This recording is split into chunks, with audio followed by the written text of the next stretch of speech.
देशभक्ति की भावना होगी, जितनी ज्यादा देश के प्रति पूर्ण निष्ठा के साथ कर्तव्य पालन की भावना होगी, वो देश उतना ही ज्यादा ताकतवर होगा, शक्तिशाली होगा। और उस देश के नागरिकों के हृदय के अंदर ये देशभक्ति और राष्ट्रभक्ति की ज्वाला जगाने का काम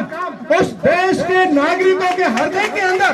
पूर्ण निष्ठा के साथ कर्तव्य पालन करने की भावना उत्पन्न करने का काम जिसके द्वारा किया जाता है उसे शिक्षक कहते हैं। और वो शिक्षक हमारे सामने यहाँ पर विराजमान है।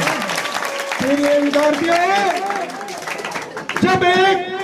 कोई भी व्यक्ति अपनी कोई भी कीमती चीज किसी के पास के अंदर छोड़ करके जाता है तो वो ये देखता है कि मेरी चीज यहाँ सुरक्षित रहेगी या नहीं रहेगी। अगर कोई व्यक्ति अपने पैसे भी किसी को उधार देता है तो वो दो व्यक्तियों की गारंटी लेता है कि मेरे ये रुपया वापस लौटाएगा या नहीं लौटाएगा, सही सलामत रहेगा या नहीं रहेगा। लेकिन एक माता पिता अपने कलेजे के टुकड़े को, अपने शरीर के अंश को इस शिक्षा के मंदिर के अंदर इन शिक्षकों के हवाले छोड़ कर जाता है, इस उम्मीद से छोड़ कर जाता है, इस उम्मीद से छोड़ कर जाता है कि यहाँ पर इन शिक्षा के मंदिरों के अंदर न केवल हमारे बच्चों को सभ्य समाज का नागरिक बनाया जाएगा बल्कि नैतिकता के गुणों से सजाकर उसे एक समाज का आदर्श विद्वान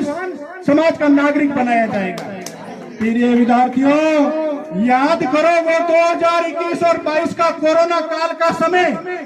जिस कोरोना काल के अंदर एक 30 साल की महिला अस्पताल के अंदर डॉक्टर के सामने हाथ जोड़ करके गिड़गिड़ाती है कि डॉक्टर साहब मेरे पति के लिए आप एक बेड दे दीजिए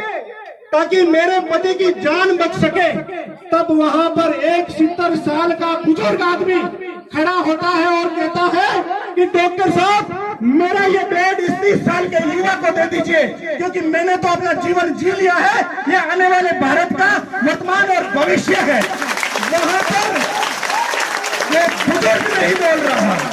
वहां पर जो बुजुर्ग बोल रहा है वो भारत बोल रहा है, वहां जो बुजुर्ग बोल रहा है वो भारत की शिक्षा पद्धति बोल रही है, वहां उसके गुरुजनों के दिए हुए संस्कार बोल रहे हैं। और गुरुजन, भारत के गुरुजनों के दिए हुए संस्कार किसी का जीवन बचाने का अधिकार देती है, किसी का जीवन को संवारने का अधिकार देती है, संस्कार देती है। अरे जब भारत का शिक्षक